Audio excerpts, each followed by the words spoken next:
அல்ஹம்துலில்லா அஸ்ஸலாத்து வஸ்ஸலாமு அலா ரசூலில்லா வ அலா ஆலிஹி வ அஸ்ஹாபிஹி அஜ்மஈன். கண்ணியத்திற்குரிய பெருமக்களே, இன்ஷா அல்லாஹ் இன்னும் சில நாட்களில் பக்ரீத் ஈதுல் அல்ஹா வர இருக்கிறது.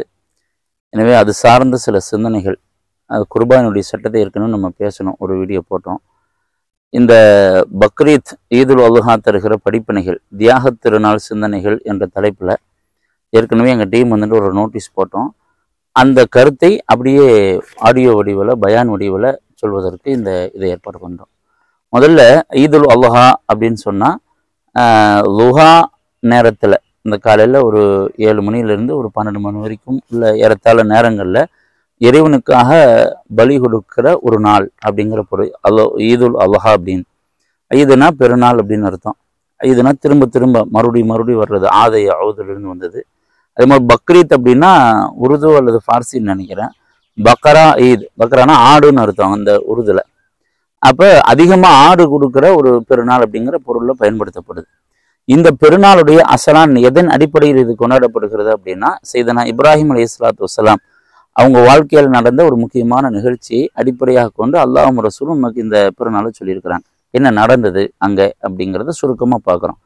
சையதனா இப்ராஹிம் அலைஹிஸ்ஸலாத்து வஸ்ஸலாம் அவங்க வந்துட்டு ஹாஜரா அம்மாவை கல்யாணம் பண்ணுறாங்க. அதுக்கு முன்னாடி சாரா அம்மாவை கல்யாணம் பண்ணியிருந்தாங்க. கொள்ள காலமாக குழந்தை இல்லை. அப்புறம் ஹாஜரா அம்மாவை கல்யாணம் பண்ணுறாங்க. அவங்களுக்கும் குழந்தை இல்லாமல் தாமதமாயிட்டு இருக்கிற சமயத்தில் இஸ்மாயில் அலைஹிஸ்ஸலாத்து வஸ்ஸலாம் அவங்க பிறக்கிறாங்க. ரொம்ப செல்லமாக தன்னுடைய மகனாரை வளர்க்குறாங்க. வளர்த்துட்டு அந்த மகனார் வந்துட்டு விளையாடுகிற அந்த பருவம், ஒரு சிறுமை பருவத்தை அடைகிற பொழுது இப்ராஹிம் அலைஹிஸ்ஸலாத்து வஸ்ஸலாம் கனவு கங்குறாங்க. தன்னுடைய அந்த மகனாரை குர்பானி கொடுப்பது போன்று. அவங்க குர்பானி கொடுப்பது போன்றுனா அந்த மகனை அறுப்பது போன்றா, அல்லது யாராவது ஒருத்தர் வந்து உன் மகனை குர்பானி கொடுன்னு சொன்னார்கள் இப்படிங்கிறது சம்பந்தமாக நிறைய ஆய்வுகள், தப்சீர்கள் இருக்கு. அதை பார்த்தோம்னா தெரியும். ஆக அந்த கணவனுடைய பலன் வந்துட்டு தன்னுடைய மகனை குர்பானி கொடுக்கணும் அப்படின்னு சொல்வதாக கனவு காண்கிறார். முதல்ல இப்ராஹிம் அலைஹிஸ்ஸலாம் என்ன நினைச்சாங்கன்னா, இது ஷைத்தானுடைய விஷயமா இருக்குமோ நினைச்சு தவிர்த்தாங்க. தொடர்ந்து 2-3 நாட்கள் வரவும், இது அல்லாஹுடைய அறிவிப்பு தான், கட்டளை தான், நம்ம மகனாரை அல்லாஹ் குர்பானி கொடுக்க சொல்றான், பலியிடச் சொல்கிறான் என்கிற முடிவெடுத்துட்டு தன்னுடைய மகனாரை கூப்பிட்டு கேட்கிறார். அல்லாஹ் குர்ஆன்ல பதிஞ்சிருக்கிறான், 37வது சூரா. இன்னி அரா ஃபில் மனாமி, மகனே நான் கனவுல கண்டேன், அன்னி அதுபகுக்க உன்னை பலியிடுவது போன்று, ஃபன்துர் மாதா தரா, உன்னுடைய ஒப்பீனியன் என்னப்பான்னு கேட்கிறார் தன்னுடைய மகனார்ட்ட. கேட்டோம்னா மகனார் எந்த யோசனையுமே பண்ணல. யா அபதி இஃப்அல் மா துஅமர், அத்தா அல்லாஹ் உங்களுக்கு எப்படி என்ன செய்ய சொல்லியிருக்கானோ அதை செய்யுங்க. தஜிதுனி இன்ஷா அல்லாஹ் மினஸ் சாபிரீன், ஏன்னா நீங்க பொறுமையா பெற்றுக்குவீங்க, அதாவது நான் பொறுமையா இருப்பேன், நீங்க உங்களுடைய அந்த முடிவுக்கு மாற்றம் செய்ய மாட்டேன்னு மகன் ஒப்பீனியன் சொல்லிடுறாங்க. சொல்லிட்டு இப்ப அந்த மகனை பலியிடுவதற்காக அவங்க ஹஜரா அம்மா, இப்ராஹிம் அலைஹிஸ்ஸலாம் மகன், அந்த குடும்பத்திலிருந்து அந்த செல்ல மகனை பலியிடுவதற்காக முடிவு செஞ்சு போறாங்க. பலி பீடத்துக்கு தன்னுடைய மகனாரை கூட்டிட்டு போறாங்க. போகும்போது இப்லீஸன் வந்து குறுக்கிடுறான். ஹாஜரா அம்மாட்ட சொல்றான், அப்புறம் இப்ராஹிம் நபி அலைஹிஸ்ஸலாத்து சொல்றான், மகனாட்ட சொல்லும் போது ஒவ்வொருத்தருமே அதற்கு இது அல்லாஹ்வுடைய கட்டளை, எங்க அத்தா என்ன சொன்னாரோ அதை தானே நான் செய்ய முடியும்னு அவங்களும், ஹாஜரா அம்மா அவங்களும் அவங்க செஞ்சாங்கன்னா அது சரியாத்தான் இருக்கும், அது அல்லாஹ்வுடைய கட்டளை தானே, அது செஞ்சுதானே ஆகணும் அவங்களும். இப்ராஹிம் அலைஹிஸ்ஸலாம் அரைச்சீற்றமா பொங்குறான். அப்ப யாரையுமே அவனால கெடுக்க முடியல, அந்த நிகழ்வை விட்டு வெளிக்கொண்டு வர முடியல.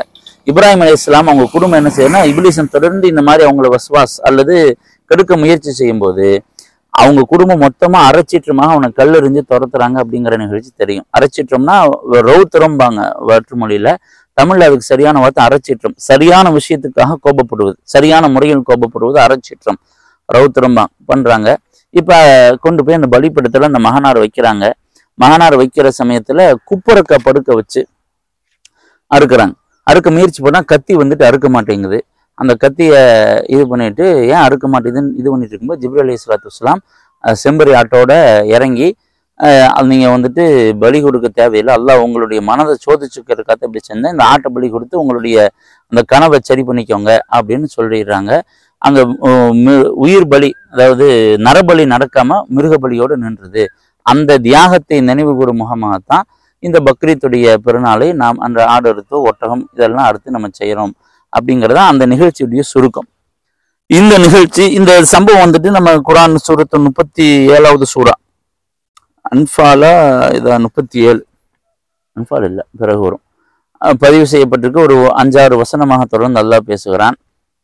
அதே போன்று பல ஹதீஸ்கள்ல வரலாற்று நூட்கள்ல நிறைய இருக்கு. இந்த நிகழ்ச்சி நமக்கு தருகிற படிப்பினைகள், இந்த நிகழ்ச்சியிலிருந்து நாம் பெற்றுக்கொள்கிற படிப்பினைகள் நிறைய இருக்கு. அதுல என்ன அப்படின்னா, முதலாவதாக கனவின் மூலியமாக சில நேரங்கள்ல நல்ல செய்திகளும் கொடுக்கப்படும் அப்படிங்கிறது. இந்த இடத்துல இப்ராஹிம் அலைஹிஸ்ஸலாம் நபி அவங்களுக்கு வந்த கனவு ஸ்பெஷல் அப்படின்னு இருந்தாலுமே, நம்மை போன்றவர்களுக்கு கனவின் மூலியமாக சில நற்செய்திகள் அல்லாஹ்விடமிருந்து வரும் அப்படிங்கிறது. ஏன்னா நம்ம வரலாற்றுல நமக்கு பாங்கு சொல்லும் முறை கனவு தான் நமக்கு போதிக்கப்பட்டுச்சு. அந்த கைஃபியத் அப்படிங்கிறது நிறைய ஹதீஸ் கிதாபுகள் இருக்கு. அதே மாதிரி கனவுல நம்ம கனவு கண்டோம் அப்படின்னா, இதெல்லாம் கனவெல்லாம் பெருசு பண்ணக்கூடாது, தூக்கி போட்டு போயிடணும் அப்படின்னு ஒரே வார்த்தையில மொத்தமா அதை தள்ளக்கூடாது. ஷைத்தானிடமிருந்து வருகிற கனவுகள் இருக்கு, மன சிந்தனைகளால் மட்டும் வருகிற கனவுகள் இருக்கு, அல்லாஹ்விடமிருந்து வருகிற கனவுகளும் இருக்கு. முஸ்லிம் ஷரீஃப்ல பதிவு செய்யப்பட்டிருக்க ஹதீஸ் கனவுகள்ல 3 விதம் இருக்கு அப்படின்னு சொல்லியிருக்கிறாங்க. அது எந்தெந்த விதத்துக்கு என்னென்ன செய்யணும் அப்படிங்கிற பரிகாரமும் ஸல்லல்லாஹு அலைஹி வஸல்லம் அங்கங்க சொல்லி தர்றாங்க. அப்ப நம்ம இந்த நிகழ்ச்சியிலிருந்து என்ன தெரியும்னா, கனவுகள் காண்கிற பொழுது அதை உதாசீனமாக அப்படியே தூக்கி போட்டக்கூடாது. சில நேரங்கள்ல சில நற்செய்திகள், சில எச்சரிக்கைகள், சில முன் அறிவிப்புகள் கூட கனவின் மூலியமாக வரும் அப்படிங்கிறது இந்த நிகழ்ச்சியிலிருந்து நமக்கு தெரிகிறது. இது இந்த நிகழ்ச்சி நமக்கு தருகிற மிக முக்கியமான ஒரு படிப்பினை. கனவுகளை பொடுபோக்கா கடந்துடக்கூடாது அப்படிங்கிறது நம்பர் 1. நம்பர் 2 என்னன்னா, இறைவனுக்காக எதையும் இழக்க தயாராக வேண்டும். ஒரு உண்மையான இறை நம்பிக்கை கொண்டவங்க அல்லாஹுக்காக என்று வருகிற பொழுது, அல்லாஹுக்காக, அல்லாஹுடைய ரசூலுக்காக என்று வருகிற பொழுது, இஸ்லாமிய சன்மார்க்கத்திற்காக என்று வருகிற பொழுது எதையுமே இழப்பதற்கு தயாராக இருக்கணும். ஒரு வியாபாரம் பண்ணிட்டே இருக்கிறார், அல்லாஹ் அக்பர் பாங்க சொல்றாங்க, உடனடியாக அந்த வியாபாரத்தை நிப்பாட்டி தொழுகைக்கு போகக்கூடிய உடல் மன தெம்பு வேணும். நமக்கு ரொம்ப பிரியமானவங்க நம்ம மனைவி, நம்ம பிள்ளைக, நம்ம தாய் தகப்பன், ஷரியத்துக்கு மாற்றமான ஒரு விஷயத்த நம்மள்ட்ட ஏவராக ரொம்ப வலுவா வற்புறுத்துறாங்க. என் மனைவியாக இருந்தாலும் அவளை இழப்பதற்கும் நாம் தயார், என் குழந்தையாக இருந்தாலும் அவனையும் இழப்பதற்கு நான் தயார், அவனை எதிர்ப்பதற்கும் தயார், அந்த அன்பை இழப்பதற்கும் தயார். எதற்காக? லில்லாஹி, அல்லாஹுக்காக அப்படின்ட்டு நம்ம வாழ்க்கையில ரொம்ப பிடிச்சதாக இருந்தாலும் அல்லாஹுக்காக, அல்லாஹுடைய ரசூலுக்காக வரும்பொழுது அதனை நாம் இழப்பதற்காக தயாராக இருக்க வேண்டும். அதுதான் உண்மையான ஈமானுடைய அடையாளம் அப்படிங்கிற ஒரு அழகான படிப்பினை. 3வது என்ன அப்படின்னா, தலைமை. ஒரு நிர்வாக ரீதியான தலைமை, வியாபாரம், சமூக ரீதியான தலைமை அல்லது குடும்ப தலைமை எதுவாக இருந்தாலும் ஒரு முடிவெடுக்க வேண்டிய சூழல் வருகிறது. நம்ம அந்த மொத்த குடும்பத்துக்கும் சரி, அல்லது ஒரு புதுசா இந்த வியாபாரம் செய்யலாமா, இந்த இடத்துல வீடு வாங்கலாமா அப்படின்னு குடும்ப ரீதியான முடிவாகவும் சரி, அல்லது சமூக ரீதியாக நம்ம இந்த நபர்கள்ட்ட இந்த இன்ஜினியர்கிட்ட இந்த பில்டிங் ஒப்படைக்கலாமா அல்லது இப்படி செய்யலாமான்னு ஏதேனும் ஒரு முடிவெடுக்கக்கூடிய சந்தர்ப்பம் ஒரு தலைமைக்கு வருகிறது என்றால், அந்த தலைமை சுயமாக ஒரு தான்றோனித்தனமா முடிவெடுக்க கூடாது. அது சம்பந்தமாக குடும்ப உறுப்பினர்கள் அல்லது அது சம்பந்தமான அந்த சமூக முக்கியஸ்தர்கள்ட்ட ஆலோசனை கேட்டு அந்த ஆலோசனை வாங்கி அவர்களுடைய கருத்தை சொல்வதற்கு கொஞ்சம் கேப் கொடுக்கணும். ஏன்னா இந்த இடத்துல கனவு கண்ட உடனே நேரம் இஸ்மாயில் அலைஹிஸ்ஸலாத்தை தூக்கிட்டு போய் அறுக்கல, மகன்கிட்ட ஒப்பீனியன் கேட்கிறார். ஒரு மாதா தரா, தம்பி இந்த மாதிரி கனவு வந்து உன்னுடைய கருத்து என்னப்பா அப்படின்னு கேட்கிறார். அந்த ஆலோசனை கேட்கிற, ஆலோசனை சொல்கிற களம் அங்க இருக்கணும். சில நபர் என்ன செய்வாங்கன்னா, இவனுக்குள்ள என்ன ஆலோசனை, இதை பத்தி ஏதாவது தெரியுமா, நான் சொன்னா பேசாம கேட்டுட்டு போயிடணும் அப்படின்ட்டு ஒரு ஆணவமான அடிப்படையில சொல்லுவாங்க. ஒரு நிர்வாகம் இருக்கும், அது ஒரு வியாபார ரீதியா சமூக ரீதியா இருந்தாலுமே ஒரு ஒப்பீனியன் பத்தி வெறும் டிக்ளரேஷன் மட்டும்தான் வரும், அறிவிப்பு மட்டும்தான் வரும். நீ அதை செய், இதை செய், ஒபே த ஆர்டர். இந்த ஒரு இராணுவ போங்குக்கு இஸ்லாத்துல இடம் இல்லை. அவங்கள்ட்ட கருத்தை கேட்கணும். நீங்க இந்த கருத்தை சொல்லுங்களேன் அப்படின்னு சொல்லணும். அவங்களுடைய கருத்தை சொல்கிற பிளாட்ஃபார்ம் இருக்கணும். இது சம்பந்தமா அவங்களுடைய குமுறலா இருக்கலாம், ஆதங்கமா இருக்கலாம், வியப்பான வார்த்தைகளா இருக்கலாம். அதை சொல்வதற்குண்டான களம் எல்லா உறுப்பினர்களுக்கும் இருக்க வேண்டும் என்பது இதுல இருந்து முக்கியமான படிப்பினை. ஏன்னா அந்த சின்ன குழந்தை தான், அந்த குழந்தைகிட்டையும் மஷூரா கேட்டாங்க ஸல்லல்லாஹு அலைஹி வஸல்லம் அப்படிங்கிறது. அதுக்கு அடுத்தது இந்த நிகழ்ச்சி நமக்கு தருகிற மிக முக்கியமான இன்னொரு படிப்பினை என்னன்னா, இப்ப எல்லாத்துட்டையும் கருத்து கேட்டாலும் சுயமான முடிவெடுக்கிற உரிமையை தலைமைக்கு கொடுக்கணும். எல்லாத்துட்டும் கருத்து கேட்டாச்சு, எல்லா கருத்தையுமே செயல்படுத்த முடியாது. அப்ப இந்த கருத்துல எது சரி, இதுல எந்த கருத்துமே சரியா படாது தலைமைக்கு. சில நேரங்களில் இது யாரு சொல்ற கருத்துக்கு எதிராக தலைமை ஒரு முடிவு எடுப்பாங்க. அந்த முடிவெடுக்கிற உரிமை தலைமைக்கு உண்டு. அது குடும்ப தலைமையாக இருந்தாலும் சரி, வேற யாராவது இருந்தாலும் சரி. ஒரு வீட்டுல எல்லாம் இருக்கிறத நம்ம இதுக்கு குர்பானிக்கு ஆடு வாங்கலாமா, காசு கொஞ்சம் குறைவா இருக்கு, என்ன செய்யலாம் அப்படின்னு ஒரு தலைவர், அந்த குடும்ப தலைவர் அத்தா மஷூரா பண்றார். அது இல்ல, எப்படியாவது வாங்கிடலாங்க, கடனை புடனை வாங்கியாவது செஞ்சலாம், வருஷம் கொடுத்துட்டோம். அம்மா ஒரு கருத்து சொல்றாங்க, மகன் ஒரு கருத்து சொல்றாரு, எல்லாம் சொல்றாங்க. ஆனா அத்தாக்கு எல்லா பேரும் வாங்கலாம்னு சொல்றாங்க. இவருக்கு தான் தெரியும், நம்ம இந்த காசை கொண்டு போய் நம்ம செலவு பண்ணிட்டோம்னா அடுத்தது சிரமம் வரும்னு ஏதோ ஒரு கருத்துல வாங்க வேணாம்னு எல்லாத்துடைய கருத்துக்கும் எதிராக தன் சுய கருத்தை முடிவெடுக்கிற உரிமை தலைமைக்கு உண்டு. அப்ப கருத்துக்கள் எப்படி ஆலோசனை செய்து முடிவெடுக்க வேண்டியது எந்த அளவுக்கு முக்கியமோ, தலைமைக்கு சுய முடிவு எடுக்கிற உரிமையை கொடுக்கணும் அப்படிங்கிறது இதுல இருந்து நமக்கு முக்கியமா தெரிய வருகிறது. அடுத்தது இந்த நிகழ்ச்சி நமக்கு தருகிற இன்னொரு முக்கியமான ஒரு படிப்பினை என்ன அப்படின்னா, நாம் எவ்வளவு தெளிவாக ஷரியத்தில் பிடிப்பாக எல்லாமே கட்டமைத்து சென்றாலும் இப்லீஸினுடைய குறுக்கீடுங்கிறது கடைசி வரைக்கும் இருக்கு. எந்த சின்ன கேப் இருந்தாலும் இப்லீஸ் உள்ள வருவான், அதை பார்த்துட்டே இருப்பான். ஏன்னா இங்கே நபிமார் செய்தனா இப்ராஹிம் அலைஹிஸ்ஸலாம் இருந்த 2 பேரும் நபிமார் ஆக போறவங்க ஒருத்தவங்க, நபுவத் வர போறவங்க ஒருத்தவங்க, இன்னொன்னு விலாயத்து பெற்ற சீதேவி. அவங்கள்ட்ட இப்லீஸ் சந்தர்ப்பத்துக்கு தகுந்த மாதிரி ஏதாவது கெடுக்கிறதுக்கு முயற்சி பண்ணான்னா நம்மளால எந்த மாத்திரம் என்ன செய்யக்கூடாது அப்படின்னா, நான் நல்லா யாரு தெரியுமா, நான் ரொம்ப பெரிய ஆளு, நான் அந்த காலத்துல இருந்து இருக்கிறேன், என்னால யாரும் கெடுத்தர முடியாது அப்படின்ட்டு ஒரு பொதுபோக்குத்தனமா இருக்கக்கூடாது. நாம் எவ்வளவு தெளிவாக இருந்தாலும் ஷைத்தான் நம்மள்ட்டையும் வேலை செய்யலாம், நம்மளுடைய சிந்தனையும் புகுத்தலாம், நமக்கு இதுல உதவி செய்யக்கூடியவங்களை சிந்தனையும் புகுத்தலாம். எந்த இடத்துக்கு இப்லீஸ் இறங்கி நம்மளுடைய ஷரியத்தை விட்டு தூரமாக்குவான். அப்ப என்ன செய்யணும்னா, இதுல ஒரே வழி ஷரியத்து எதை சொல்கிறதோ அதில் பிடிப்பாக இருக்கணும். ஆனா அது இப்லீஸ் எனக்கு எதிரான கருத்து, ஷரியத்தின்படி இருப்பது ஒன்னா. சில நேரத்துல ஷைத்தான் என்ன செய்வான் அப்படின்னா, ஷரியத்தை நம்மள்ட்ட போதிச்சுட்டு பிறகு பெரிய ஒரு இழப்புல கொண்டு போய் முடிப்பான். என்னன்னா, தம்பி சுன்னத் தொழுதா எந்திரித்தா, சுன்னத் தொழுகாம இருக்கலாமான்னு செய்தான் சொல்லுவான். எதுக்கு நான் சுன்னத் தொழுவருக்கு பள்ளிவாசல் போனா அங்க இன்னொருத்தன் செய்தான் உட்கார்ந்து இருப்பான். மனுஷன் வடிவில் ஒருத்தன் புறம் பேசுறவனா இருக்கலாம், ஹராமான வியாபாரம் செய்யறவனா இருக்கிறான். சுன்னத் தொழுகலான்னு பள்ளிவாசலுக்கு போனோம்னா அவன் ஒரு பேச்சை கொடுத்து என்ன பண்ணுவான்னா ஃபரலுக்கு எடுத்து போடுவானு. 2 பேரும் பைக் எடுத்துட்டு வாங்க, போய் டீ மட்டும் சாப்பிட்டு, இன்னும் இக்காமத்துக்கு 20 நிமிஷம் இருக்குப்பா, நம்ம என்ன செய்யலாம், போய் டீ சாப்பிட்டு வந்துடலாம், நாங்க போய் செல்போனை நோண்டிட்டு ஃபரல் போயிடும். ஃபரலை போக வைக்கிறதுக்கு சுன்னத்து வான்னு கூட்டிட்டு போவான், சுன்னத்து தொலை விட மாட்டான் செய்தான். அப்ப சைத்தான் என்ன செய்வான் அப்படின்னா, எந்த சந்தர்ப்பத்தில் நம்மளை கெடுக்கிறதுக்கு முயற்சி பண்ணுவான், அவனோட பாதுகாப்பா இருக்கணும். பாதுகாப்பா இருக்கிறதுக்கு 2 வழி, ஷரியத்தில் பிடிப்பாக இருக்குது. சுன்னத் தொழு அப்படின்னு மனசு சொல்லிச்சு அப்படின்னா அவன் சுன்னத் தொழுகணும். ஆனா அவன் திரும்ப அந்த ஃபர்ல தொழுகாம கொஞ்ச நேரம் போயிட்டு வந்துடலான்னு சொல்றான் பார்த்தீங்களா, அதுக்கு சம்மதிக்க கூடாது ஒண்ணு. அப்ப ஷரியத்தில் பிடிப்பாக இருப்பது ஒரு வழி. இன்னொரு வழி என்ன அப்படின்னா, ஷைத்தானை விட்டு பாதுகாப்பு தேடுகிற சில ஓதல்கள், அவுது பில்லாஹி மினஷ் ஷைத்தானிர் ரஜீம் அப்படிங்கிற பொதுவான ஓதல், சில இடத்துல மின் ஹமசாத்தி ஷைத்தான் ஸல்லல்லாஹு அலைஹி வஸல்லம் சொல்லி தந்திருக்கிற ஓதல்கள், அந்தந்த இடத்துல எங்கெங்க ரசூல் ஸல்லல்லாஹு அலைஹி வஸல்லம் அவங்களும் மகான்கள் எல்லாம் கத்துக் கொடுத்திருக்கிறார்கள், அந்த ஓதல்களை ஓதிக்கொண்டே இருப்பது. என்னெல்லாம் சைத்தான் கெடுத்துற முடியுமா அப்படின்னு சவால் விடக்கூடாது, கண்டிப்பா கெடுப்பான். அந்த பவர் அல்லாஹ் கொடுத்துருக்கான் சைத்தானுக்கு. அல்லாஹ் பாதுகாப்பு என்ன, ஷரியத்தில் பிடிமானமும் அந்த ஓதல்களும் தான் அப்படிங்கிறது நம்ம தெரிஞ்சுக்கிறோம். இந்த நிகழ்ச்சி தருகிற சில முக்கியமான படிப்பினைகள் இது ரொம்ப முக்கியமானது. இந்த சைத்தான் ஒரு வழிகெடுக்கிறான் அல்லது சைத்தான் வழிகெடுக்கல, இது எப்படி தெரிஞ்சுக்கிறது, மனதுல எனக்கு ஒரு சிந்தனை வருது, இது சைத்தான் தான் கொடுக்குறான்னு எப்படி தெரிஞ்சுக்கிறது அப்படிங்கறது இமாம் கஸாலி ரலியல்லாஹு தஆலா அவங்க தன்னுடைய மின்ஹாஜுல் ஆபிதீன் அவங்களுடைய கடைசி கிதாப் எழுதின கடைசி கிதாப், அதுல ஒரு அத்தியாயமே அதுக்காக இருக்கு. உரிமை உள்ளவங்க அதை படிச்சு தெரிஞ்சுக்கலாம், அல்லது சுன்னத் ஜமாத் உலமாக்கிட்ட கேட்டு தெளிவுபட்டுக் கொள்ளலாம். இது சம்பந்தமா இன்னும் நிறைய பாஸ் அதுல இருக்கு. ஓகேங்களா?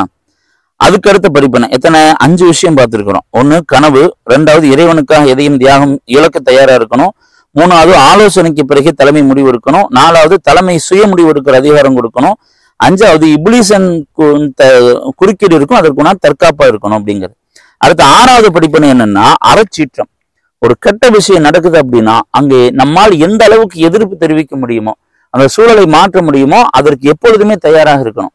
என்ன செய்யக்கூடாதுன்னா, தப்பிச்சாம் போச்சு, 10ஓட 11 இது எப்படியா, இது நமக்கு எதுக்கு வம்பு, 10ஓட 11 இருந்துட்டு வந்துடுவோம், எந்த பிரச்சனையும் இல்லாம நம்ம நகர்ந்துக்குவோங்கிற போங்களை போகக்கூடாது.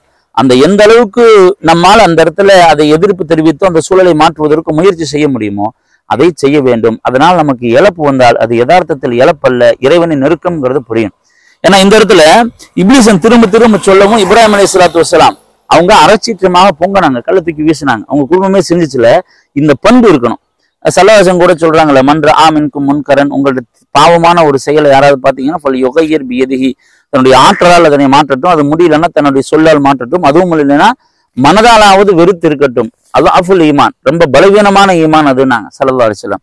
அப்ப நம்ம குடும்பத்துல எல்லாம் சேர்ந்து ஒரு சினிமா போலான்னு முடிவு பண்றாங்க, தேட்டருக்கு போயிடலாம்ங்கிறாங்க. நமக்கு இது பிரியமெல்லாம் என்னமோ நீங்க போயிட்டு போங்க, எனக்கு சம்மந்தம் இல்லை, நெந்திரிச்சு போகக்கூடாது, இதெல்லாம் ஹராமான விஷயம், நல்லா இருக்காது அப்படின்னு ஏதாவது ஒரு விதத்துல குறைஞ்சபட்சம் சில கடுமையான வார்த்தைகள் மூலியமாவது ஒரு எதிர்ப்பு தெரிவிச்சோம். ஒரு கூட்டம் கூட்டுறாங்க, பள்ளிவாசல் நிர்வாக கூட்டம் கூட்டுறாங்க, அந்த இடத்துல நம்ம பள்ளிவாசல் தோட்டத்தை குத்தகைக்கு விட்டுறலான்னு முடிவு பண்றாங்க. குத்தகம் ஹராம்ல, குத்தகையெல்லாம் நிறைய வெரைட்டி இருக்கு. இப்போ ஒரு காசு உதாரணத்துக்கு ஒருத்தன்ட்ட ஒரு 10 லட்ச ரூபா மொத்தமா வாங்கிட்டு அந்த சீசன் முடிஞ்சோன்னா அவன் அந்த பணத்தை கொடுக்கறதோ, அல்லது தோட்டம் போன்ற விஷயத்துல இந்த குத்தகையில நிறைய ஹராமான ஆங்கிள்லாம் இருக்கு. அதை ஒரு பள்ளிவாசல் நிர்வாகம் பள்ளிவாசலுக்காக சொல்லுது, அல்லது ஒரு குறிப்பிட்ட அதிகாரிக்கு லஞ்சம் கொடுக்கலாம், இதை நம்ம சாதிச்சுக்கலாம் ஏதோ ஒரு முடிவு பண்றாங்கன்னா அந்த இடத்துல அந்த நிர்வாக கூட்டத்துல நம்ம ஆக்ரோஷமா பொங்கணும், அரைச்சீற்றமாக. என்ன எதிர்ப்பு இருந்தாலும் பிரச்சனை இல்லை அப்படிங்கிற கருத்துல எங்கெல்லாம் நமக்கு வாய்ப்பு இருக்கிறதோ அங்கெல்லாம் அரைச்சீற்றமாக நாம் நம்முடைய அந்த கோபத்தை ரௌத்திரமாக வெளிப்படுத்தணும் அப்படிங்கிறது முக்கியமான படிப்பினை.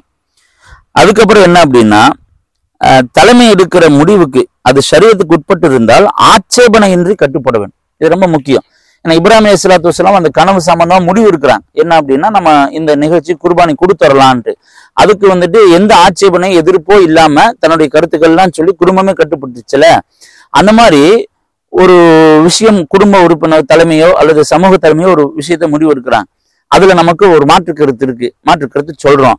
அந்த தலைமையில அந்த மஷூரால முடிவு எடுக்காம நம்முடைய கருத்துக்கு எதிரான வேற கருத்து முடிவு எடுத்தாலுமே அதை தன் கருத்தாக நினைத்து அதில் நம்ம ஈடுபடணும். தன் கருத்தாக நினைத்து அதில் ஈடுபட வேண்டும். அது என்ன செய்யக்கூடாதுன்னா, நான் சொன்னதுக்கு எதிராக தானே நான் இதுக்கு பண்ணணும்னு சோட்டா மசூரா இந்த கிளை குழுக்கள் எல்லாம் தனித்த ரகசிய குழுக்கள் எல்லாம் போட்டு அதை எப்படியாவது கெடுத்து விடுற, நான் சொல்லி அதை எதிர்த்து அவன் செய்யணும், அது நல்லபடியா போச்சுன்னா எங்க கருத்துக்கு என்ன மரியாதை, இந்த மாதிரி இந்த குரங்கு வேலையெல்லாம் பார்க்கப்படாது. நமக்கு பிடிக்காத கருத்தாக இருந்தாலும் தலைமை முடிவு எடுத்துடுச்சு, அது ஷரியத்துக்கு உட்பட்டு இருந்தால் அதுக்கு தன்னுடைய கருத்தாகவே நினைத்து வேலை செய்யணும். அது குடும்பமா இருந்தாலும் சரி, யாரா இருந்தாலும் சரி. உதாரணத்துக்கு ஒரு குடும்பத்துல அடிக்கடி நடக்கிறத சொல்றோம். ஒரு குடும்பத்துல என்ன செய்யறாங்கன்னா, எங்க ஒரு டூர் போலான்னு முடிவு பண்றாங்க. டூர் போலான்னு முடிவு பண்ணா ஊட்டி போலாமா கொடைக்கானல் போலாமா அப்படிங்கும்போது கொடைக்கானல் போலாம் அத்தா முடிவு பண்ணிட்டார். நமக்கு அது பிரியமில்லை. நம்ம ஒரு 10 தடவை கொடைக்கானல் போயிட்டோம். ஊட்டிக்கு போலான்னு எல்லாம் போனோம்னா, வாடா அங்க போய் சுத்து, எனக்கெல்லாம் வேணாம், நான்லாம் வர முடியாது அப்படின்ட்டு மூஞ்சி இந்த பக்கம் திருப்பிக்கிறது. அங்க போய் ஒரு வாங்கிட்டு வானா, அண்ணா இதுக்கு தான் வர வேணான்னு, இதுக்கு தான் வரக்கூடாதுன்னு அது முடிகிற வரைக்கும் குத்தி குத்தி பேசிட்டே இருக்கிறது. இந்த மாதிரி பண்பு இருக்கக்கூடாது. தலைமை ஒரு முடிவு எடுத்துச்சுன்னா அந்த முடிவுக்கு முழுமையா கட்டுப்படணும் அப்படிங்கிறது ஷரியத்துக்கு உட்பட்டு இருந்தால் இந்த தருகிற 7வது படிப்பினை. அடுத்து 8வது படிப்பினை என்னன்னா, வெளிப்படையான காரணம் அப்படிங்கிறதுல ரொம்ப பேணுதலா இருக்கணும். இது என்னன்னா, இப்ராஹிம் அலைஹிஸ்ஸலாத்து வஸ்ஸலாம் அவங்க நபி, அல்லாஹ்வுடைய கட்டளை நேரத்துல மொத்த குடும்பம் ஒத்து வந்துருச்சு, ஷைத்தானை விரட்டிட்டாங்க. இருந்தாலும் குப்பர்க்காப்படன் படுக்க வச்சாங்க. காரணம், அந்த முகத்தை பார்க்கிற போது அன்புங்கிறது வந்துருச்சுன்னா இஹ்லாஸ் குறைஞ்சிடலாம், அந்த செயல் கடைசி நேரத்தில் நம்முடைய மனம் தடுமாற்றத்துக்கு வந்துடலான்ட்டு வெளிப்படையா சில பேணுதல் செய்யணும். அதுல ரொம்ப கவனமா இருக்கணும். சில பேர் என்ன செய்வாங்க அப்படின்னா, நானெல்லாம் யாரு தெரியுமா, அந்த காலத்துல இருந்து தொழுதுட்டே இருக்கேன், நானெல்லாம் தொழுகாம இருந்துருவானா, என்னை அவன் இது பண்ணிருவானா அப்படின்பா.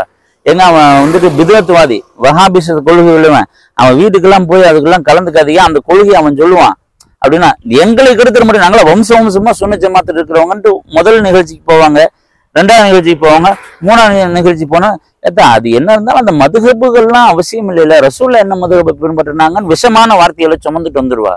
அப்ப வெளிப்படையா பித்அத்வாதிகள் அப்படின்னு இருக்கக்கூடிய அந்த வஹாபிகள்கிட்ட அந்த மார்க்க ரீதியான தொடர்பை வச்சுக்க கூடாது அப்படின்னா வச்சுக்க கூடாது.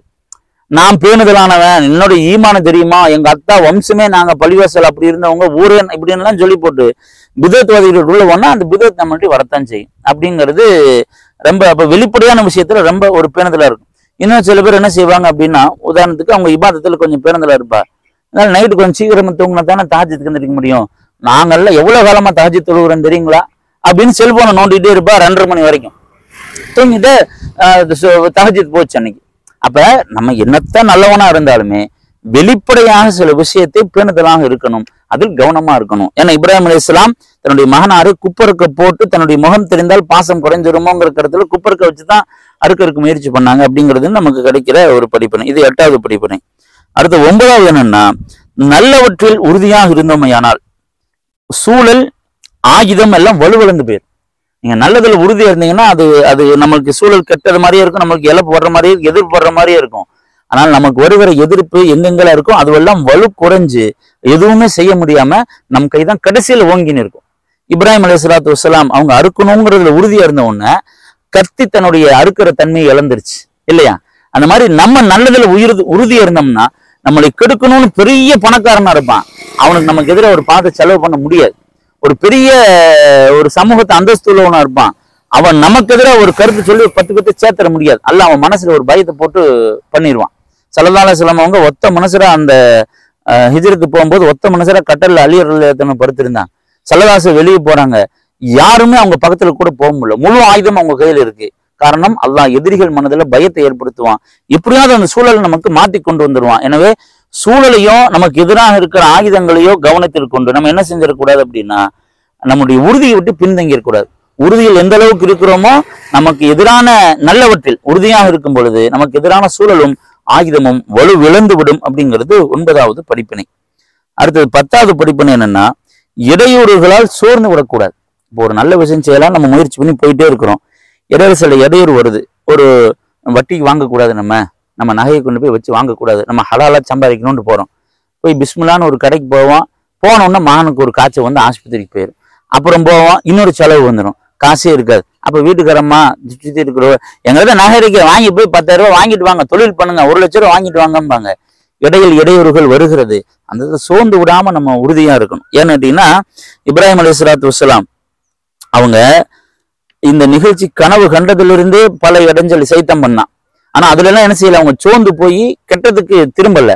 அப்ப நம்ம நல்ல முடிவு ஒண்ணு எடுக்கிறோம் அப்படின்னா அந்த நல்ல முடிவை செயல்படுத்துகிற வரை உள்ள அந்த கால இடத்துல சமூகம் இடைஞ்சலா இருக்கும், சூழல் இடைஞ்சலா இருக்கும், சைத்தான் இடைஞ்சலா இருப்பான், மனநிலை இடைஞ்சலா இருக்கும். நம்ம கண்முன்பாக தெரிவதெல்லாம் நம்ம எடுத்திருக்கிறது நல்ல முடிவு, இதை செஞ்சோம்னா அல்லாஹ் ரசூல்கிட்ட நல்லவங்களா இருக்கலாம், சொர்க்கத்துக்கு போகலாம். இடையில என்ன இடைஞ்சல்னால நம்ம மாறிட்டோம்னாலும் அல்லாஹ் ரசூல்கிட்ட கெட்டவனா இருக்கணும், நரகம் போவோம். எனவே நான் இடைஞ்சலுக்கு நான் செவிசாய்க்கவே மாட்டேன் அப்படிங்கிறதுல உறுதியாக இருக்கணும். அப்படிங்கிறதுல இந்த 10வது படிப்பினை. 11வது படிப்பினை என்ன அப்படின்னா, இறை உதவி அப்படிங்கிறது நம்ம எதிர்பார்க்கும் விதத்துலதான் வரணும்ட்டு இல்ல, அது கடைசி நேரத்துல கூட வரலாம். நம்ம வழக்கமா ஒரு பிரச்சனைக்கு ஒரு இதுதான் தீர்வுன்னு நம்ம இறைவன் இப்படிதான் உதவி செய்யணும்னு ஒரு சிந்தனை வச்சிருப்போம். இப்போ உதாரணத்துக்கு ஒருத்தர் உடல்நிலை முடியாம இருக்கிறார், நம்ம அடிக்கடி பயான்ல சொல்ற உதாரணம் இது. ஒரு உடம்பு முடியாம இருக்கிறார், படுத்திருக்கிறார், அல்லாட்ட உதவி தர்றாரு, இந்த நோயை விட்டு அல்லாவே என்னை சீக்கிரம் வெளியே கொண்டு வானா. இவர் என்ன கற்பனை பண்ணி வச்சிருப்பார் அப்படின்னா, எது உதவின்னு நினைச்சிருப்பார் அப்படின்னா, நாளைக்கு காலையில உடனே எந்திரிச்சு குடுன்னு ஓடி போகணும், காய்ச்சல் விட்டுறணும் நல்லா அப்படின்னு நினைச்சு வச்சிருப்பார். அதுதான் உதவின்னு நினைச்சு வச்சிருப்பார். ஆனா அல்லாஹ் என்ன பண்ணிடுவான்னா, இவர் துவா செஞ்சுட்டு அதெல்லாம் ஓதிட்டு அல்லாவே உதவிடா செய்யறான்னு இருப்பாரு. காலையில் வைத்தாலையா போய் ஆக பேகாலாகி வீட்டுல இருந்தவர் ஆஸ்பத்திரியில் போய் குளுக்கோஸ் ஏற்றுற நோய் அதிகமாயிரும். இதை நம்ம என்னென்ன செஞ்சிருக்கோம்னா, உதவிங்கிறது என்னென்ன காலையில் குடுன்னு ஓதுறது உதவின்னு அதுக்கு எதிராக தானே இங்க நடக்கு. ஆனா அல்லாவுடைய உதவி எந்த விதத்துல நடந்திருக்கும், அங்க என்ன நடந்திருக்கும்னா, அவருக்கு வயிற்றுல ஏதேனும் ஒரு பிரச்சனை இருந்திருக்கும், அது இன்னும் கொஞ்சம் பெருசாகி காலப்போக்கில் மிகப்பெரிய நோயா போக வேண்டியதா இருக்கும். இவர் உதவி செய்யணும்னா அல்லாஹ் வைத்தால போகுதல் என்கிற மூலியமா உள்ள இருக்கிற நோய்க்கு அந்த பிரச்சனையை வெளியே எடுத்து விட்டுருவான். அப்ப இந்த இடத்துல அல்லாஹ்வுடைய உதவி என்னங்கிறத பிரச்சனை பெருசாக்குறது தான் இல்லையா. அப்ப நம்ம என்ன செஞ்சிடக்கூடாதுன்னா, அல்லாஹ்வுடைய உதவி இப்படித்தான் வரணும்னு நம்ம கற்பனை பண்ணி ஒரு முடிவு பண்ணிட்டு எதிர்பார்க்க கூடாது. அல்லாஹ் எனக்கு உதவி செய், இதை விட்டு தப்பிக்க வையின்னு மட்டும் சொல்லணும். அல்லாஹ் ஏதாவது ஒரு விதத்துல கொண்டு வந்து தருவான். ஏன்னா இந்த இடத்துல இப்ராஹிம் அலைஹிஸ்ஸலாத்துக்கு கிடைச்ச உதவிங்கிறது நம்ம வழக்கமா நடக்கிற உதவி இல்லை, கத்தி அறுக்கிற தன்மை இழந்துருச்சு, அது அல்லாஹ் காட்டுனா ஒரு உதவி இல்லையா. அதே மாதிரி ஜிப்ரீல் அலைஹிஸ்ஸலாம் வானத்திலிருந்து செம்மறியாட்டை கொண்டு வந்தாங்க, அது அவங்க ஏற்படுத்துகிற மிகப்பெரிய உதவி. அப்ப உதவிங்கிறது நாம் எதிர்பார்க்கும் விதத்தில் வராது, இறுதி நேரத்தில் கூட உதவி வரலாம். இறுதி நேரம் வரைக்கும் இடைவிடாது நம்ம பொறுமையா இருக்கணும். அப்படிங்கிற ஒரு 11 படிப்பினை எங்க டீம் நாங்க மஷூரா பண்ணதில் இந்த படிப்பினை எடுத்து செஞ்சோம். இது நோட்டீஸ் வடிவமாகவும் போட்டிருக்கோம். தேவைப்படுறவங்க இன்ஷால்லா நம்மள்ட்ட கேட்டு கூட அது PDF இருக்கு, அதை வாங்கிக்கலாம். ஓகேங்களா. இதுதான் இந்த நிகழ்ச்சி சம்பந்தம் இந்த நமக்கு கிடைக்கிற மிக முக்கியமான படிப்பினை. அதே மாதிரி இந்த தியாக திருநாள்ல இன்னும் 2 நிகழ்ச்சிகள் நம்ம நினைச்சு பார்க்கணும். ஒண்ணு என்னன்னா, ஆதம் அலைஹிஸ்ஸலாத்து வஸ்ஸலாமுடைய மகன்கள் 2 பேத்துக்கு மடியில அந்த நடந்த அந்த குர்பானியுடைய நிகழ்ச்சி. இன்னொன்னு ஸல்லல்லாஹு அலைஹி வஸல்லம் அவங்களுடைய பாட்டனார் அப்துல் முத்தலிப் நாயகர் தன்னுடைய மகனாரை குர்பானி கொடுப்பதற்கு தயாரான நிகழ்ச்சி. இரண்டையுமே நம்ம சிந்திக்கணும். அது சுருக்கமா சொல்றோம். அல்லாஹ் குர்ஆன்ல சொல்றான், இது கர்ரபா குர்பானன், அந்த குர்பானி கொடுப்பதற்காக அவங்க 2 பேருமே தயாரான போது குப்பில மின் அஹதிஹிமா, அவங்கள ஒருத்தர் இருந்து அல்லாஹ் குர்பானி ஏத்துக்கிட்டான். லம் துகப்பல் மினல் ஆகர், இன்னொருத்தர் இருந்து குர்பானி ஏத்துக்கலன்னு அல்லாஹ் குர்ஆன்ல சொல்றான். இது என்ன நடந்தது அப்படின்னா, ஆதம் அலைஹிஸ்ஸலாத்து வஸ்ஸலாம் அவங்களுடைய காலத்துல இருந்த ஷரியத் முறை என்ன, ஒரு பிரசவத்துல ஹவ்வா அலைஹிஸ்ஸலாத்துக்கு 2 குழந்தை பிறக்கும், ஒரு ஆண் குழந்தை ஒரு பெண் குழந்தை. இன்னொரு அடுத்த பிரசவத்துல ஒரு ஆண் குழந்தை ஒரு பெண் குழந்தை பிறக்கும். முதல் பிரசவத்துல பிறந்த ஆணுக்கும் 2வது பிரசவத்தில் பிறந்த பெண்ணுக்கும் கல்யாணம் பண்ணி வைப்பாங்க, அதுதான் வழி. அடுத்தது முதல் பிரசவத்தில் பிறந்த பெண்ணுக்கும் 2வது பிரசவத்தில் பிறந்த ஆணுக்கும் கல்யாணம் பண்ணி வைப்பாங்க. இப்படிதான் நடந்துட்டு இருக்கு. அப்போ ஒரு பிரசவத்தில் என்ன செய்யறாங்க அப்படின்னா, காபில் அப்படிங்கிறவருக்கு லுபூதா அப்படிங்கிற பெண்ணோட திருமணம் ஏற்பாடாகுது. அந்த முயற்சி அந்த கானூன் படி, அதாவது வெவ்வேறு பிரசவத்தில் பிறந்த ஆண் பெண்ணுக்கு திருமணம்ங்கிற கானூன் படி காபில்ங்கிறவருக்கும் லுபூதாங்கிறவருக்கும் திருமண ஏற்பாடு, ஹாஃபில்ங்கிறவருக்கும் இக்லிமாங்கிறவருக்கு திருமண ஏற்பாடு நடக்கு. இதை காபில் எதிர்க்கிறார். காரணம் என்னன்னா, இவருக்கு திருமணம் முடிவு செய்யப்பட்ட அந்த லுபூதா அப்படிங்கிற பெண்ணை விட இக்லிமாங்கிற பெண் அவரோட பிறந்தாங்கல்ல, அந்த அம்மா கொஞ்சம் அழகா இருப்பாங்க, அதனால ஏத்துக்க மாட்டேன். 2 பேரும் பிரச்சனை வரும்போது ஆதம் அலைஹிஸ்ஸலாத்து வஸ்ஸலாம் தலையிட்டு என்ன செய்யறாங்கன்னா, நீங்க 2 பேரும் உங்களுடைய அந்த குர்பானிய அல்லாஹ்ட்ட முன் வைங்க, அல்லாஹ் எதை ஏத்துக்கிறானோ அதை செஞ்சுட்டு போறான் அப்படின்னு சொல்லுவா. அப்ப இதுல ஏறினது இந்த காபில்ங்கிற விவசாயி. அவர் என்ன செய்வாருன்னா, இதுல மனசு இல்லாம என்ன இவருதான் முடிவெடுத்துட்டாரு, இதுதான் எனக்கு சிறந்தது அதுதான் வரும்னு முடிவெடுத்துட்டார்ல. அதனால என்ன செய்வாங்க அப்படின்னா, அவர் விவசாயத்திலிருந்து மனசு இல்லாம ஆகாது போகாதா கொண்டு வந்து அல்லாஹ்ட்ட வைப்பார் விவசாய பொருள்.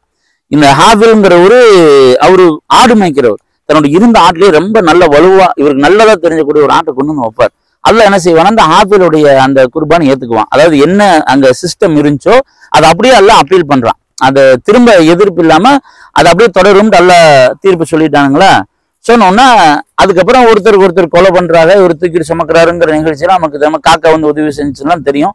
ராமேஸ்வரத்துக்கு ஆபில் காபில் தர்கான்னு உங்க தர்கா இன்னைக்கு இருக்கு. அது வரலாற்று ரீதியா உறுதியாகலைனாலுமே ஒரு இதுக்கு போயிட்டு வந்துருக்காங்கிறது வைங்களேன். இப்ப இதுல இன்னொரு செய்தி என்னன்னா, அவர் ஒரு ஆட்டை வச்சிருந்தாரு, ஆட்டை அவர் கொடுத்து அல்லாஹ் தூக்குனானே, அந்த ஆடு தான் இப்ராஹிம் அலைஹிஸ்ஸலாத்து வஸ்ஸலாமுடைய குர்பானை எப்ப இப்ராஹிம் அலைஹிஸ்ஸலாம் தூக்கிட்டு வந்தது அப்படிங்கிற தகவலை நமக்கு இப்னு கசீர் தப்சீர்ல இடம்பெற்றிருக்கு. ஒன்னா அந்த ஆட்டுடைய பெயர் ஜரீர் அப்படிங்கிற தகவல் குர்துபியில பதிவு செய்யப்பட்டிருக்கு, தப்சீர் குர்துபியில பதிவு செய்யப்பட்டிருக்கு. அப்படிங்கிறது ஒரு இது சம்பந்தமான ஒரு சுவாரஸ்யமான செய்தி. அது இன்னொரு நிகழ்ச்சி ஸல்லல்லாஹு அலைஹி வஸல்லம் அவங்களுடைய அந்த பாட்டனார் அது அப்துல் முத்தலிப் நாயகம் என்ன செய்யறாங்கன்னா, ஜம்சம் தண்ணி கிணறு மூடிட்டு, அது எங்க இருக்குன்னு தெரியல, வரக்கூடிய ஹாஜிகளுக்கு இவங்க தானே விருந்தோம்பல் செய்யற இவங்க குடும்பம், தண்ணிக்கு சரியான பற்றாக்குறை இருக்கும்போது ஜம்சம் தண்ணி அந்த கிணத்தை நம்ம தேடுவோம்ட்டு இப்போ பல இடத்துல தோண்டி தோண்டி பார்க்குறா, எதுவும் அமையல. ஒரு கட்டத்தில் அந்த மக்கள் என்ன செய்யறான்னு ஒரு நக்கல் பண்றா, என்ன கண்டுபிடிக்க போறியா அப்படி இப்படி, யாரும் ஆள் உதவி வரல. அப்ப அல்லாஹ் இவங்க என்ன செஞ்சுக்கணும், அல்லாஹ் எனக்கு பிள்ளை இருந்துச்சா நான் என் பிள்ளைகளை கூட்டிட்டு வேலை பார்ப்பேன், நான் நிறைய ஆண்மகனை கொடுறா அப்படின்னா அல்லாஹ் நிறைய ஆண்மகனை கொடுக்குறான். கிணறு கண்டுபிடிச்சிடுற பெரிய நீண்ட காலமா நடக்கிறது. 100 இலக்கியங்கள ரொம்ப தெளிவா இந்த நிகழ்ச்சி இருக்கு, வரலாற்று நூல்கள்ல படிச்சிருக்கிறது உண்டு. அப்ப இதெல்லாம் பசங்கள்லாம் பிறந்து கிணறுலாம் தோணுனதுக்கு அப்புறம் இவங்க தன்னுடைய நேர்ச்சி ஞாபகம் வருது. அது நம்ம மகன்ல ஒரு அப்ப நேர்ச்சி என்ன பண்ணிக்குவான்னா, இந்த எனக்கு நிறைய ஆண் மக்களை கொடுத்து ஜம்சம் தண்ணியை நான் தோன்றதுக்கு எனக்கு உதவினா, நீ கொடுக்குற ஆண் மக்கள்ல ஒரு ஆண் மகனை நான் உனக்காக பலிகிடுவேன்னு நினைக்குவா. அது பிறகு ஞாபகம் வரும், ஜம்சம் தண்ணியெல்லாம் தோண்டிட்டாக எல்லாம் குடும்பமா சகஜமா இருந்துமோ அந்த நேர்ச்சி ஞாபகம் வந்ததுக்கு அப்புறம் நம்ம கொடுக்கணுமே, யாரை கொடுக்கறது அப்படிங்கும்போது குழுக்கள் போட்டு பார்த்துருவோம் அப்படின்னு குழுக்கள் போட்டு பாக்குற. குழுக்கள்ல செய்தனா அப்துல்லா ரலியல்லாஹு அன்ஹு, யாரு ரசூல் ஸல்லல்லாஹு அலைஹி வஸல்லம் அத்தா, அவர் பேரு தான் அவரு அப்துல் முத்தலிப் நாயத்துக்கு ரொம்ப செல்லமான புள்ள. அப்படி இருக்கிற என்ன செய்யறதுங்க, அங்க இருந்தவங்கள ஒருத்தர் யோசனை சொல்றாரு, நம்ம ஆளை பலி கொடுக்கணுங்கிறது இல்லப்பா, நீ நேர்ந்துக்கிட்ட, அதனால என்ன செய்யணும், உன் மகன் அப்துல்லா பேர்ல ஒரு சீட்டு போடு, ஒரு ஒட்டகத்தை ஒரு சீட்டு போடு, ரெண்டையும் குழுக்கு, எது வருதோ ஒட்டகம் வந்தா ஒட்டகத்துக்கு கொடுத்துரு, ஒட்டகம் வரல உன் மகன் பேர் வருதான், அடுத்த 10ஆக்கு, அப்புறம் அடுத்த அப்படியே அதிகமா ஒட்டகத்தை போட்டு குடிக்கிட்டே இரு. எப்ப உன்னுடைய மகன் பேர் வராம ஒட்டகத்து பேர் வருதோ அத்தனை ஒட்டகத்தை கொடுத்துருப்பா அப்படின்னு ஆலோசனை செய்யறாங்க. அதே மாதிரி கொஞ்சம் கொஞ்சமா குழுக்கள் போடுறாங்க. 100 ஒட்டகம் குழுக்கள் போடும்போது ஒட்டகத்தினுடைய பேர் வந்துருது. அப்ப 100 ஒட்டகத்தை பலியிட்டு அப்துல்லா நாயத்தை பலி கொடுக்காம அந்த நிகழ்ச்சி முடிகிறதுங்கிற வரலாறு நடுக இருக்கு. இந்த 2 நிகழ்ச்சி இந்த இடத்துல நம்ம கவனிக்க வேண்டிய விஷயம். இதுல என்னன்னா, தியாக திருநாள்னாலே தியாகம் செய்யணும். தியாகம்ங்கிறது என்ன அப்படின்னா, நம்ம எல்லாம் என்ன நினைச்சு வச்சிருக்கோம், நம்மளால முணங்கி எல்லாம் முடிச்சு போட்டு ஒருத்தர் ஒரு எதிர்ப்பு தெரிவிக்கக்கூடிய சொல்லப்படுதுன்னா முணங்கி கிணங்கி எல்லாம் அடிச்சு கிடிச்சு நம்மளால என்னென்ன பண்ண முடியும் எல்லாம் பண்ணிட்டு சரி நான் தியாகம் செய்யறேங்கிற, இதுக்கு பேரு தியாகம் அல்ல. தியாகம்ங்கிறது அசல் என்ன அப்படின்னா, பிறர் நலனுக்காக தான் இழப்பை தேடிக்கொள்வதுதான் தியாகம். மற்றவங்க நல்லா இருக்கணும் அப்படிங்கிறதுக்காக நம்மளால எதுவுமே செய்ய முடியாதப்ப போய் தொலை நான் உனக்காக தியாகம் பண்றேன்னு சொல்றது தியாகம் அல்ல. நம்மளால அதை அனுபவிக்க முடியும் என்று இருந்தாலும் அதனை பிறருக்காக நாம் இழப்பை தேடிக்கொள்வதுதான் தியாகம் அப்படிங்கிறது. உதாரணத்துக்கு நம்ம தியாகம்னால என்ன செய்வோம்னா, இந்த சொத்து பிரிக்கிறப்ப எனக்கு வேணான்னு விட்டு தர்றது, இதெல்லாம் பெரிய அளவுல நடக்குது. அதே மாதிரி உயிர் தியாகம், அது பெரிய ஒரு ஒரு இடத்துல நடந்தது. ஒரு தொட்டில குழந்தை தூங்கிட்டு இருக்கிறப்ப ஒரு பாம்பு ஒண்ணு மேல இருந்து வந்துருது. பாம்பு அப்படியே அது ஒரு பெரிய நாகப்பாம்பு மாதிரி எலியை தேடிட்டு வந்து அங்க நிக்கி, இந்த குழந்தைக்கும் அந்த பாம்புக்கு இடையில ஒரு 2 அடி 3 அடி தான் இருக்கு. இப்ப என்னன்னா, அது பாம்பை குச்சி வச்சு தட்டி கிட்டி பண்ணோம்னா அந்த பாம்பு குழந்தைய தாக்குறதுக்கு வாய்ப்பு இருக்கு. உயிருக்கு பயந்து நேரம் குழந்தை மேல விழுந்துரும். அப்ப என்ன செய்யறாங்கன்னா, நேரம் போயிட்டு ஒரு கையில பாம்பை பிடிச்சிட்டு ஒரு கையில குழந்தைய தூக்குறாங்க. பாம்பு பிடி வீரர் நம்மளால ஒருத்தர் இந்த ஒரு இதுல சொன்னது, அந்த பாம்பை ஒரு கொத்தனதுக்கு அப்புறம் ஹாஸ்பிட்டல் ஐசியூல இருந்து அல்லாஹ் ஒரு உயிரை காப்பாற்று. இது தியாகம். இவர் நினைச்சிருந்தா என்னால என்ன செய்ய முடியும்னு இருக்கலாம். ஒருத்தருடைய நலனுக்காக இழப்பை தேடிக்கொள்வதுதான் தியாகம். இது உயிர் தியாகத்துக்காக தயார் செய்யுது. இந்த மாதிரி எப்பயாவது நம்மளுக்கு அமைஞ்சுன்னு சொன்னா நம்ம அதை செய்யணும். அது எப்பயாவது அல்லாஹ் சில அத்திபுத்த மாதிரி சந்தர்ப்பம் தருவான். உயிர் தியாகம் செய்யக்கூடிய ஒரு சூழல்ல நிறைய எனக்கு தெரிய ஒருத்தர் உயிர் தியாகம் பண்ணாங்க. அது சொல்றேன், மேட்டுப்பாளையத்துல இருக்கிறப்ப கல்லாறுன்னு ஒரு இடம் மேட்டுப்பாளையத்துல. அப்ப வந்துட்டு எல்லாம் குளிச்சுட்டு இருக்கிறப்ப திடீர்னு காட்டாத்து வெள்ள வந்து காட்டாறு மேட்டுப்பாளையத்துல இருக்கிற கேட்கறவங்களுக்கு தெரியும். காட்டாறு கடகடன் தண்ணி வருதுன்னு சொன்ன உடனே கொஞ்சம் கொஞ்சமா தண்ணி அதிகமாயிட்டே இருக்கும்போது அந்த குழந்தைகள் ஆத்துல அங்கங்க குளிச்சுட்டு இருக்கிறவன்னு செய்யறான். டக்கு 2-3 குழந்தைய கொண்டு போய் தூக்குறாரு. அதிகமா வந்தோன்னா இருக்கிற குழந்தைய கொண்டு போய் மேல அந்த பெரிய பாறை மேல இங்க உட்காருங்க உட்கார வச்சுட்டாரு. உட்கார வச்சு செகண்ட்ல தண்ணி அதிகமா வந்துருச்சு. இவருடைய கண்ட்ரோல் மிஞ்சிடுவோம். அந்த பாறை இவர் இறுக்கமா பிடிச்சிக்கிட்டாரு. பிடிச்சிட்டு அப்படியே தண்ணி கொஞ்சம் கொஞ்சமா அதிகமாயிட்டே இருக்கு. இவர் அப்படியே இருக்கிறாரு. அந்த கட்டி பிடிச்சிட்டு அப்படியே தன்னுடைய முழு பலத்தையும் காட்டிட்டு இருக்கிறாரு. தண்ணி கொஞ்சம் கொஞ்சமா மேல அந்த குழந்தைகள் பார்த்துட்டே இருக்கிறா. ரொம்ப தண்ணி அதிகமாயிட்டே இருக்கு. ஒரு நிமிஷம் வண்டி போயிட்டு போகுதா இல்ல இவர் என்ன பண்றாரு, அந்த பாறைய இறுக்கமா பிடிச்சுக்கிறாரு. பிடிச்சிட்டோன்னே மேல குழந்தைய பார்த்துட்டே இருக்காங்க. ஒரு கட்டத்துல நம்ம மாதிரி கண்ணாடி போட்டுருப்பாருன்னு வைங்களேன். அந்த தண்ணியினுடைய வேகத்தை என்ன செய்யணும்னா கண்ணாடி டக்குன்னு அடிச்சுட்டு போனோடனே கண்ணுல தண்ணி போடுது. கண்ணாடி போட்டுருங்களுக்கு தெரியும். கண்ணுல ஏதாவது தண்ணி போடுச்சுன்னா உடனே கண்ணாடி போனோன்னு கண்ணை இப்படி எடுத்து துடைப்போம். அந்த பழக்க தோஷம் போனோடனே இந்த பழக்க தோஷத்தை டக்குன்னு பிடிச்சி இந்த கையை கண்ணை துடைக்கலாம் எடுத்து விட அவ்வளவுதான். உள்ள போயிட்டார். இடத்தாலும் எனக்கு விவரம் ஞாபகம் இருக்கு. நான் அப்ப அங்கதான் மேற்பத்தி தான் இருக்கிறேன். அங்கதானே படிச்சது. ஒரு 2-3 நாட்களும் என்னமோ அந்த ஜனாசாவே கிடைக்கல. மத்த இவரு தேட போய் மத்த எல்லா ஜனாசா நிறைய பேர் ஜனாசா கிடைச்சு நிறைய பேர் அதுல இறந்தாங்க. அதுல இவரும் இறந்துட்டார். இவர் ஜனாசா எப்படி எடுத்தாங்க அப்படின்னா 2 நாளோ 3 நாளோ கழிச்சு 2 பாறைக்கு இடையில அந்த தண்ணி சுத்திட்டு போனது உள்ள சொருகிருச்சு. அதுல ஒரு அண்ணனாருன்னு நினைக்கிற ஒரு வாட்ச் வாங்கி கொடுத்தாங்களாம் கிஃப்ட் யாரோ ஒருத்தவங்க சொந்தத்துல. அந்த வாட்ச் அப்பயும் ஓடிட்டு இருக்கு. அது ஜனாசை எடுத்துட்டு வந்தாங்க. பிலால்னு ஒரு பேரு. அதுக்கப்புறம் கவர்மெண்ட் அவருக்கு எதுவும் விருதெல்லாம் கொடுத்து செஞ்சாங்க. இந்த மாதிரி உயிர் தியாகம் செய்கிற சந்தர்ப்பம் சில நேரங்கள்ல அத்திப்புத்த மாதிரி கிடைக்கும். கிடைச்சா பயன்படுத்திக்கணும், அது வேற. ஆனா அவ்வளவு தூரம் அதுதான் தியாகம் வரும். நம்மளால எதுவும் செய்ய முடியாதுன்னு இருக்கக்கூடாது. நம்மளால டெய்லி செய்ய முடிஞ்ச சின்ன சின்ன தியாகங்கள் இருக்கு. ஒரு பஸ்ல போயிட்டு இருக்கோம், ஒரு சீட்ல உட்காந்துருக்கு, ஒரு குழந்தையோ வயோதிகளோ யாராவது வர்றாங்க. ஒரு அரை மணி நேரம் போயினா நம்மளால நின்றுட்டு போக முடியும். எந்திரிச்சு ஐயா உட்காருங்க, தம்பி உட்காருமான்னு சொல்லி விட்டு தரலாம். இது ஒரு தியாகம் தான். மற்றவங்க நல்லா இருக்கணும், நம்ம இழப்பு தேடிக்கிறோம். அதே மாதிரி ஒரு இடத்துல சாப்பிடலான்ட்டு போறோம். அந்த ஹோட்டல்ல சொல்றான் ஒரு 4 இட்லி தாங்க இருக்குங்கிறான். இன்னொருத்தருக்கு சரி அவரு கொடுங்க அப்படின்னு நம்ம கொஞ்சம் பட்னியை சம்பாரிச்சுக்கிறது தியாகம் தான். இந்த மாதிரி நம்ம குடும்பத்துக்காக 2 பேரும் ஒரு சொத்து பங்கிடுறோம். பங்கிடுப்போம். அதை தோட்ட எனக்கு தான் வேணும் உனக்கு தான் வேணும்னு சண்டை வருது. சரிப்பா அதை நீ வச்சுக்க போப்பா, எனக்கு எது தெரிய தாப்பான்னு செய்யறமே, இதுவும் தியாகம் தான். இந்த மாதிரி நம்மால் என்னென்னலாம் தியாகம் செய்ய முடியுமோ, மற்றவங்களுக்காக இழப்பை நாம் தேடிக்கொள்ள முடியுமோ அதை தேடிக்கொள்ள பழக வேண்டும். அப்படிங்கிறதெல்லாம் இந்த நிகழ்ச்சி தருகிற இந்த தியாக திருநாளுடைய அருகான சிந்தனைகள். இன்ஷா அல்லாஹ் அல்லாஹ் எல்லாத்துக்கும் நல்லதாக்கி தரணும். நீங்களும் துவா செய்யுங்க. தியாக திருநாளுடைய சவாய் முழுமையாக அடைகிற நல்ல நசீபை தருவானாக. அதே போன்ற எங்களுக்காகவும் எங்கள் டீமுக்காகவும் எல்லாரும் துவா செய்யுங்க. இதை நோட்டீஸை ஏற்கனவே போட்டோம், ஒரு 2 வருஷத்துக்கு முன்பு போட்டோம். அதையும் கூட தேவைப்படுறவங்க வாட்ஸ்அப்பில் கேளுங்க, தர்றோம். எங்கள் டீம் அதே மாதிரி எங்கள் ஹசரத் கேமரா விஷயத்தை எப்போ கூப்பிட்டாலும் எங்களுக்கு வந்து உதவி செய்கிற ஹசரத். இது சம்மந்தமாக நம்மளுக்கு மஷூரா தரக்கூடிய மூத்த உஸ்தாத் பிறந்தகீர் நம்ம தங்கலசத்துல அடிக்கடி கேட்போம். காயல்பட்ட தங்கலசத்துல ஆலோசனை இந்த மாதிரி நாங்கள் இளமாலை மூலமாக கொஞ்சம் தவறான பாதைக்கு போயிருக்கணும். ஹசரத் ஆலோசனைகள்லாம் கேட்போம். அவங்க எல்லாத்துக்குமே நல்லது அல்லாஹ் தரணும். துவா செய்யுங்க. வாஹிரு தஅவானா அல்ஹம்துலில்லாஹி ரப்பில் ஆலமீன். அஸ்ஸலாமு அலைக்கும் வரஹ்மத்துல்லாஹி தஆலா வபரகாத்துஹு.